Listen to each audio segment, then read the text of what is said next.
We have new details tonight about the tragedy at a Hollywood nursing home that happened after Irma knocked out power. The Broward County Medical Examiner says a 10th patient from the rehab center at Hollywood Hills has died. We're also learning more about the 9 others who died after the lack of power led to extreme heat at that nursing home. CBS 4 News investigator Jim DeFede is joining us now with the latest to discuss. And Jim, you broke several key developments in this story. What more are you learning tonight? Well, I think some of the more shocking developments is that what we're seeing is that the Agency for Healthcare Administration, AHCA, the state agency, is releasing details, and some of them are, like I said, pretty outrageous. Body temperatures on several of the victims were 108, 109 degrees. That is exceptionally. These people were basically boiling to death if those figures are true.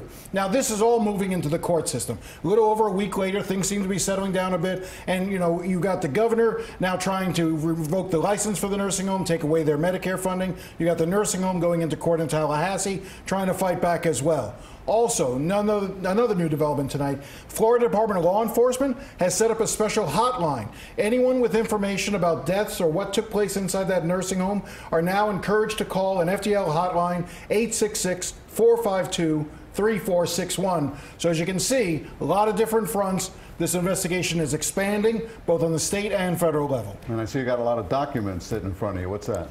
So the governor earlier this week, in response to our story, where we broke the fact that there were 3 calls to the governor's personal cell phone, he released about 159 pages of documents related to his contacts and his office contacts.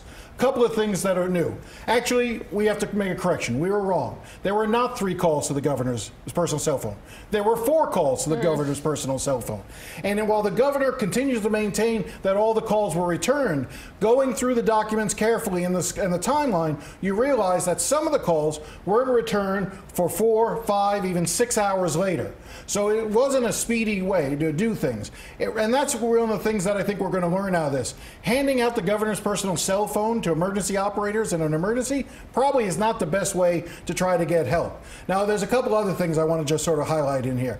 Now, while the governor says in these documents, there's one line in particular, that on Tuesday the 12th, the day before the folks died, there was a report from Broward County to state officials saying that the AC at this facility was out, and that it was, and this is a quote from the document that was sent to the governor's office and to Tallahassee, and that the out AC was adversely affecting patients, and that a ticket had been put into FPL to ensure priority status. Now, I've asked the governor's office repeatedly, what did you do to follow up on this? What contacts did you have with FP&L, Florida Power and Light? What efforts did you make to see that this was in fact a priority? They have not responded to those requests. One last point I want to sort of make. While the governor's released a lot of details and information, one thing that he hasn't released, which makes me suspicious, there were 4 phone calls we now know from the nursing home to the governor's cell phone. Why hasn't he released the messages themselves? We're relying on what the governor says those messages said, that they didn't express any real concern. Release the messages, or at least transcripts of them.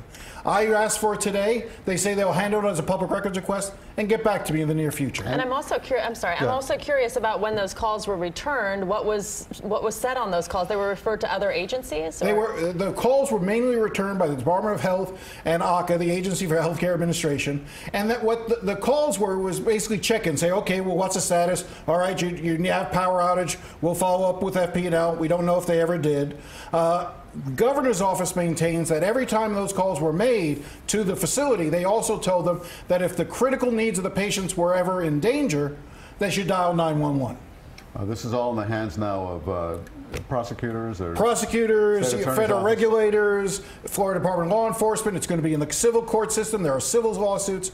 This is going to be going on for years to come. And you'll be covering, Jim. Thank you very much.